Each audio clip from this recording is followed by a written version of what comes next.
Patrick, you have respect this day before. Patrick. Mobbed by reporters, flanked by police officers, and wearing a smart blue suit with a red tie, Patrick Zaki gives a thumbs up and a broad smile to the cameras as he is taken to a car waiting outside Malpensa airport in Italy. Smiling once more, he tells the journalists, "See you in Bologna."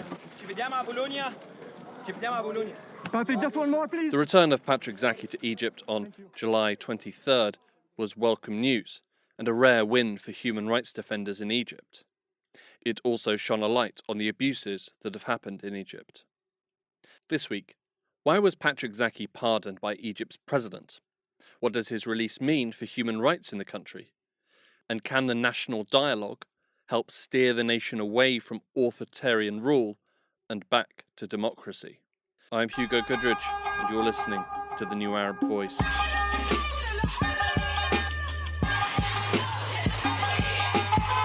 Patrick George Zaki, an Egyptian postgraduate student at the University of Bologna, was arrested at Cairo airport on February 7th, 2020. He had recently returned from a trip to Italy, where he had been visiting his family. During his interrogation, Zaki was questioned about his work for the Egyptian Initiative for Personal Rights, a human rights organization. At the time of his arrest, his lawyers reported that Zaki had been blindfolded and handcuffed throughout his 17-hour interrogation, first at the airport and then at an undisclosed location. Furthermore, he was allegedly subjected to beatings and electric shocks. It was later announced that he was being held for, quote, disseminating false news and, quote, inciting to protest, charges that stem from an article he wrote about the plight of Egypt's Coptic Christian minority, to which Zaki belongs. His pre-trial detention was repeatedly extended in the years that followed. At one of his hearings, his colleague at the Egyptian Initiative for Personal Rights, Lobna Dawish, spoke to a reporter. There's a general anger among us all. There is an extended detention now, nearly 2 years actually, without a trial and without real investigations. Even when the trial started, it's adjourned for 2.5 months, with him still in detention. He could be, according to the law, released pending investigations, with all these procedures going on normally. On December 9th, 2021, Patrick was released from prison, in part due to international pressure, but the charges were not dropped. His court date was set for April 6th, 2022, which was then delayed multiple times. On July 18th of this year, Zaki's court trial finally went ahead, and the human rights activist was found guilty by a military court and sentenced to 3 years in prison. With news of his sentencing, the executive director at the Egyptian Initiative for Personal Rights said, Patrick was prosecuted and convicted solely on the basis of one opinion article he published 4 years ago about a week in his life as a Coptic Christian in Egypt. This is a regime that tells the world that it has been the best ever in the history of Egypt for the rights of Coptic Christians. Yet here we have a human rights defender recounting a week in his life as a Coptic Christian and being prosecuted and convicted for it by an emergency state security court. 1 day later, on July 19th, Egyptian President Abdel Fattah el-Sisi pardoned Zaki. He was then released. On July 20th, Zaki spoke with a reporter from Reuters. It was a surprise. I tried to react with it, but now I'm free. Freedom is a very important thing. Freedom is really priceless. So I'm now relaxed and relieved and thinking positively for the upcoming days. News of Patrick Zaki's release will be welcomed by many, but sadly, it's not the norm. A lengthy prison sentence is, more often than not, the outcome of such cases in Egypt. So why was Patrick freed? I think he was pardoned because the 3-year sentence was a shock. It was totally unexpected. He's already spent 2 years in prison. This is Dr. Aida Saif El-Dawa. I am a retired professor of psychiatry at Ain Shams University in Cairo, and I am one of 4 founders of Al Nadim Center for the rehabilitation of victims of violence and torture, an Egyptian independent NGO founded in 1993. He is a popular young person. His friends and his organization has campaigned well for him. His colleagues in the University of Bologna campaigned very strongly for him. So he became an international figure with local and international support. Since his initial arrest, many international voices have spoken out against the detention of Patrick Zaki and called for his immediate release. In the regime's cost-benefit analysis, continuing to hold him would have probably been more trouble than it's worth. There was no interest in seeing this guy go to prison for any longer. This is Miret Mabrouk, a senior fellow and the director of the Egypt and Horn of Africa program at the Middle East Institute.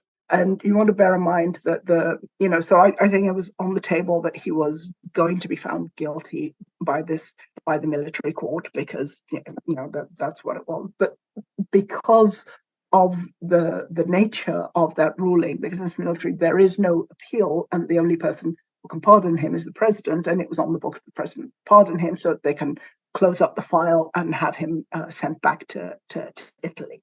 So that was on the books.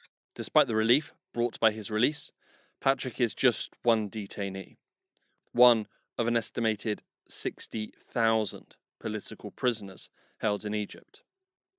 Dr. Ida again. It is a daily concern, and not only the civil and political rights, but also the economic rights, the right to safety. It is a daily concern, an extreme daily concern. It is not true that Egyptians are not speaking out. Otherwise, how could you explain the 60,000 plus prisoners that have been detained and arrested and continue to be detained and arrested every single day? Egypt has created a formidable police state, able to preempt any form of dissent and to nip it in the bud. Because the government is terrified of organization. It has constrained organizations, independent organizations, foremost human rights organizations. It has constrained trade union organizations and dissolved many of them.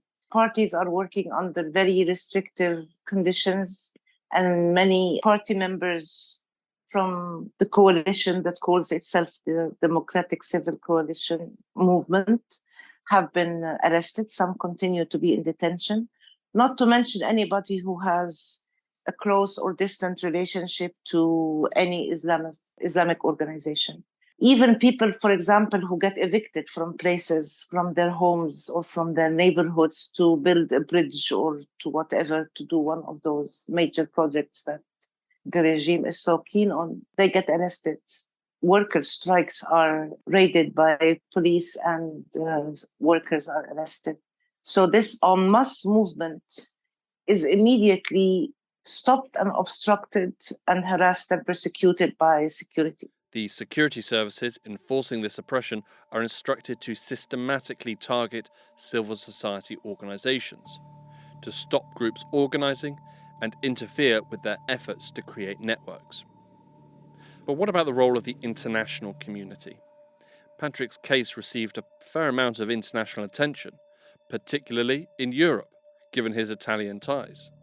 David Sassoli, the president of the European Parliament, tabled 2 parliamentary inquiries. Italian members of the European Parliament petitioned the Italian ambassador in Cairo. Even Hollywood star Scarlett Johansson publicly called for his release. On the world stage, Egypt's appalling human rights record is no secret. The world is all too aware of the political opponents and human rights defenders being detained, and the torture that takes place behind the walls of Egypt's prisons. But for many powerful foreign nations, President of Egypt, Abdel Fattah el-Sisi, is a useful man to have in Cairo. Sisi sells the idea of fighting terrorism. The international community has decided to believe this, since Sisi has actually adopted this goal that has been put forward by the international community.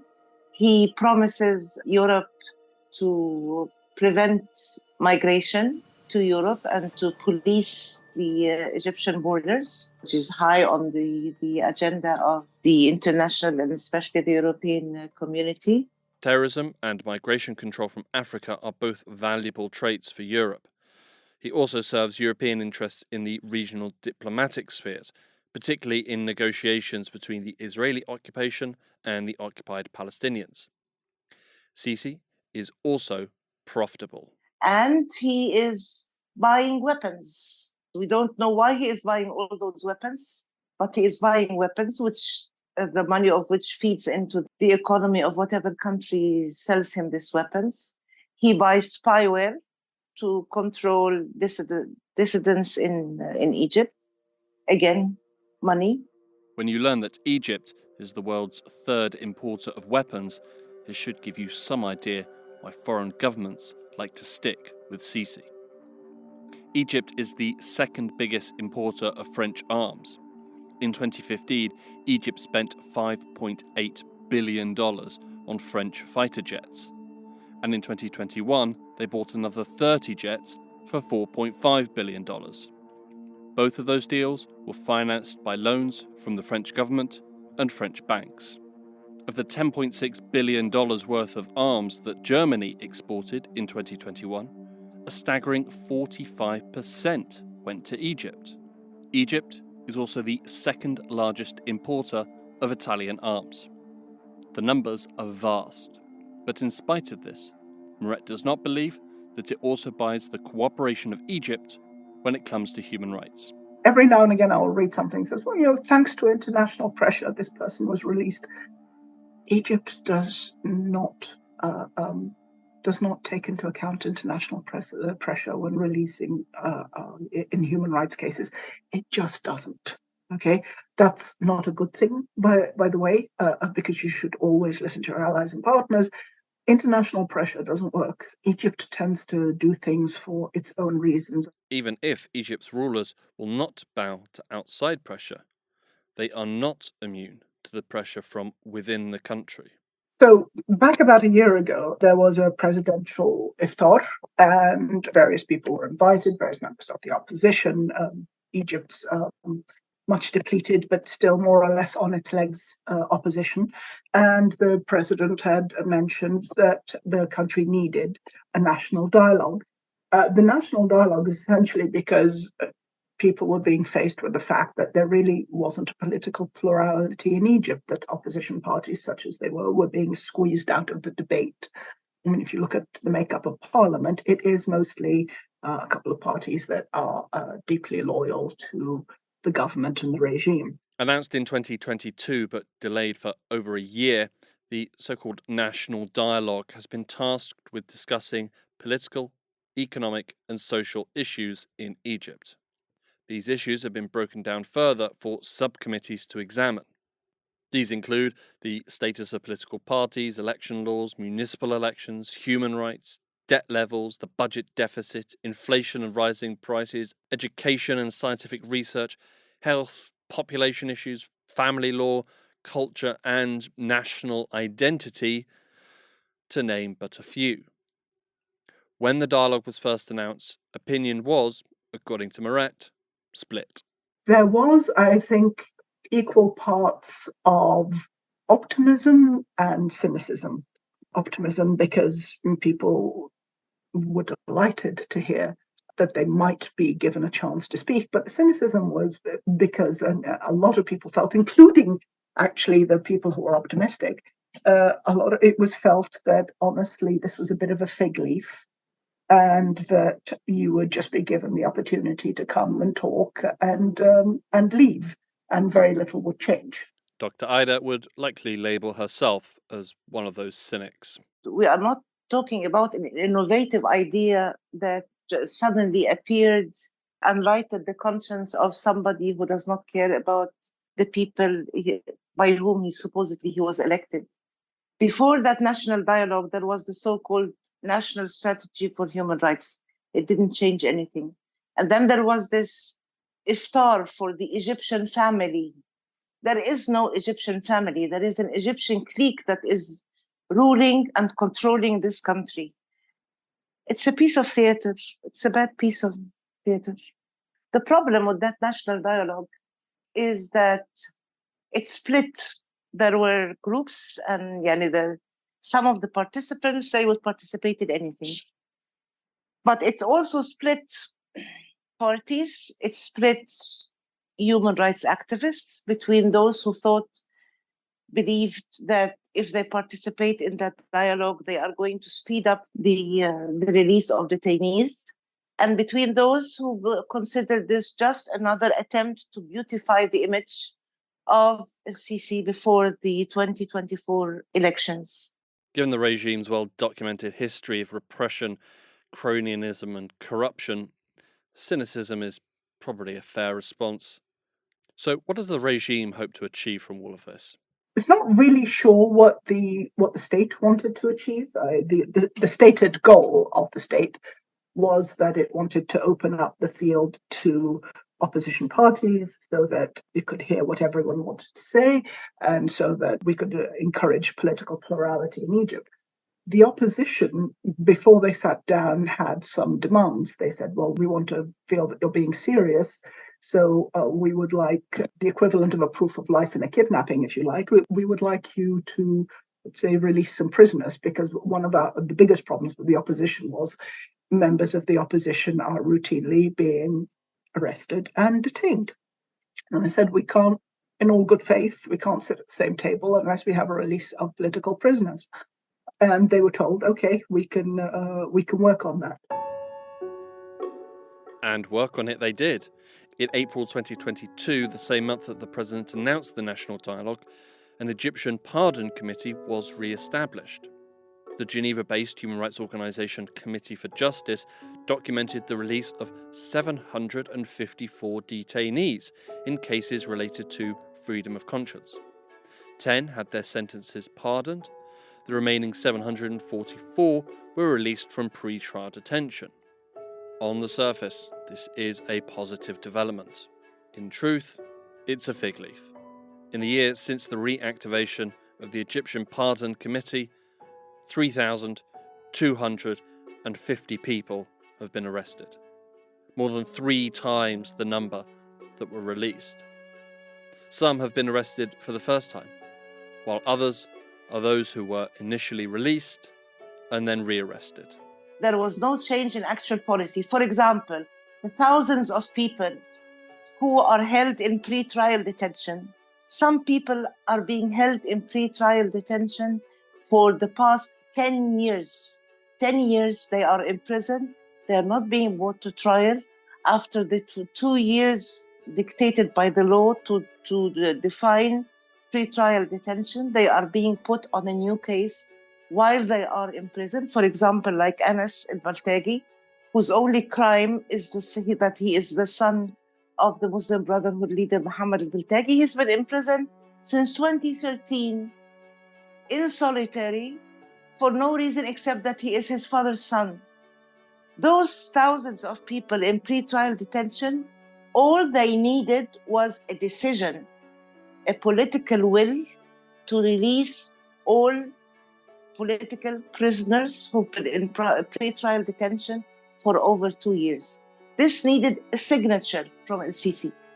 It never happened. It never happened. Until today, it never happened. The failure of the regime to show good faith by releasing political prisoners was obviously a pretty serious hindrance to meaningful progress. And yet they have managed to begin, albeit much delayed. But now that they have started, the limitations of the national dialogue are also beginning to present themselves. What you're seeing now is not so much a dialogue as a forum, in the sense that originally the people taking part had been told that there would be about 30 people taking part so that you could put forward arguments and have discussions and stuff.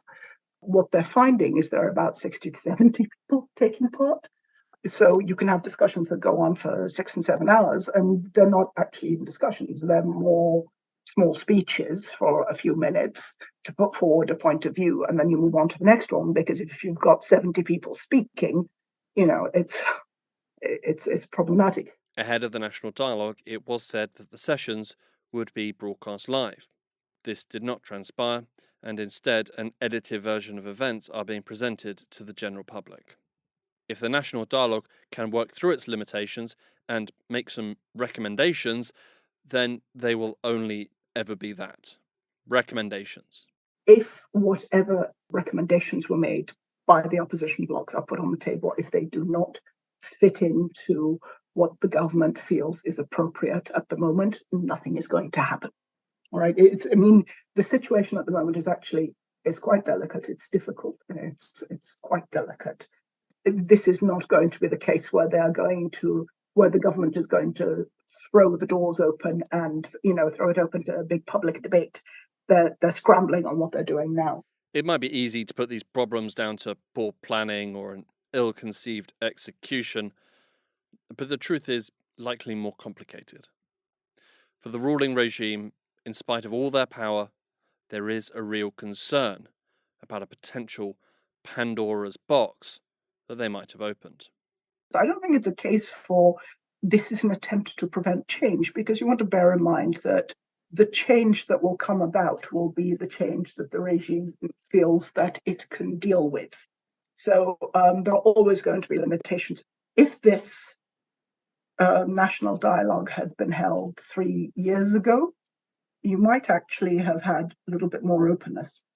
But at the moment, with the current economic situation in Egypt and with all the accompanying stress and anxiety and hardship, there are going to be people that are worried that if you open up the political discussion too much, it is going to spin out of control. There will be too many demands. And remember that there will be people in the security forces to whom 2011 is very, very, very fresh, and they won't want to repeat of that.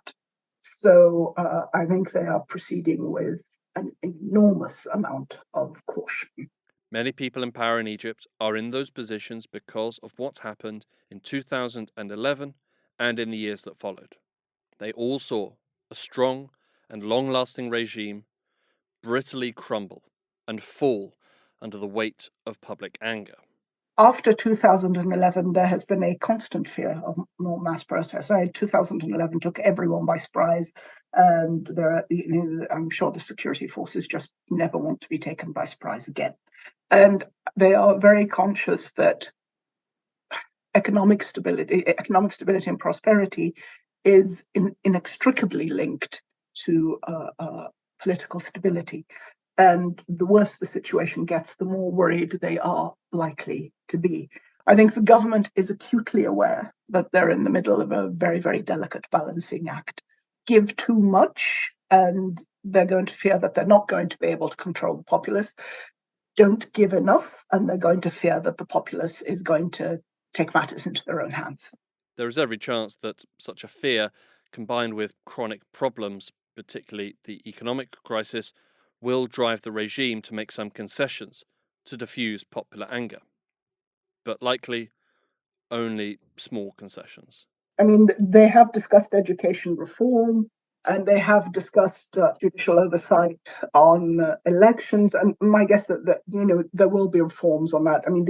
The government is going to look for low-hanging fruit, and will give them wins on that, but not on the big things. If you want to be cynical, you can say they never intended to. And if you want it to be practical, I'm going to think that they would be too worried to do anything even remotely adventurous at the moment. For opposition members in Egypt, the prospect of the national dialogue presents a difficult dilemma. Knowing that their initial demands for the release of political prisoners have not been met, and that any outcome from the national dialogue will have to ultimately be approved by President Sisi, do they decide to take part? It is an old argument. You can say, right, we're not going to take part, we refuse to take part, we refuse to qualify or validate this, we're not doing it. You can, but then you get nothing. And then you can take part and say, well, are we being used? Are we really going to get results? Well, You don't know. But I think the feeling was it is much better to try and get some of what we want, because you want to remember there have been people released. Okay. And every person being released is a win. Okay. It's not as good as everyone who should have been released being released. That goes without saying. There, but on the other hand, it would be difficult to argue the point that the releases are irrelevant, and not about they are massively relevant to the people being released and their families. I'm not involved, and I'm sitting here and I can tell you right now they are not going to get everything they want, but they will get some. And the question is it better to get some or is it better to get nothing? And I think the prevailing view is, at the moment, it is better to get something and keep working on that. Dr. Ida differs with her opinion. My personal opinion, which I shared with several colleagues in the human rights community, is that the participation was wrong. They were in a position, Sisi would not have called for this national dialogue if he did not need that dialogue. It was not a moment of democratic enlightenment. Okay, he needed this dialogue.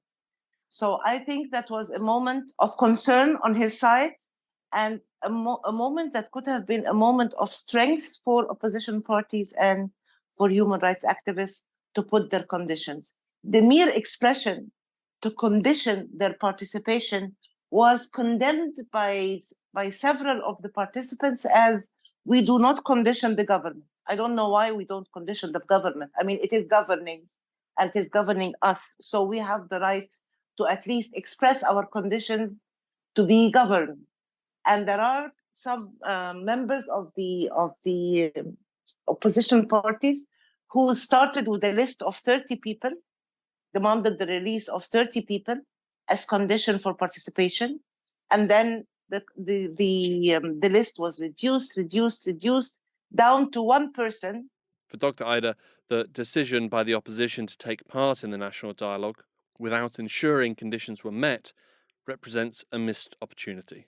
I think that we had a moment where we could have said, no, we are not going to participate. We need an indicator of good intent.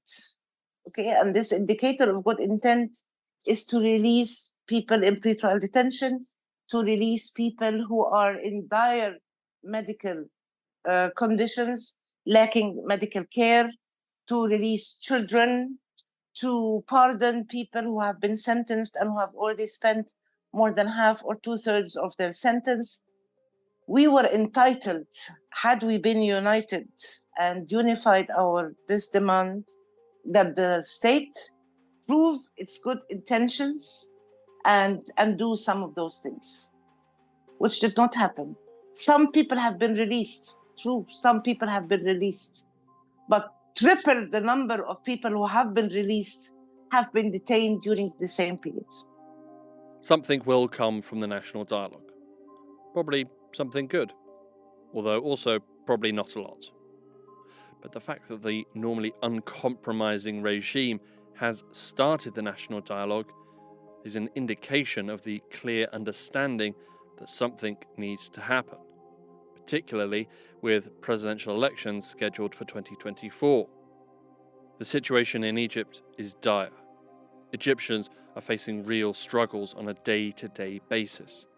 And the looming threat that the state may arrest you on any number of bogus charges at any moment adds an existential kind of struggle into the mix. The story starts with Patrick Zaki. It should end when all political prisoners in Egypt are freed. A decision that can only be taken by the de facto dictator of the country, President Sisi. I think he overstepped.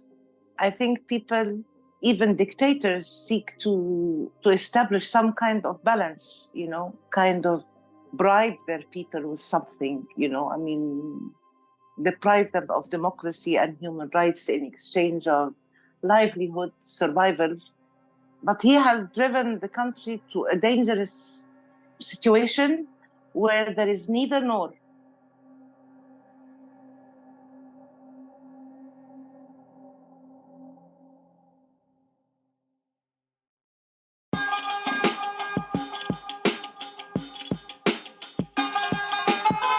This episode of The New Arab Voice was written and produced by me, Hugo Goodridge, Our theme music was by Omar El Phil. The New Arab Voice will be back next week. Until then, you can find all our previous episodes on all major podcast platforms. You can also check out our Instagram page and Twitter accounts, both at The New Arab Voice, for additional content. We also have a weekly newsletter which you can sign up for. Find the link in the show notes. You can subscribe to the podcast so you never miss an episode, and you can also rate and review, which helps us spread the word. Don't forget to follow The New Arab on Facebook, Twitter and Instagram for all the latest news, analysis and opinion from the region.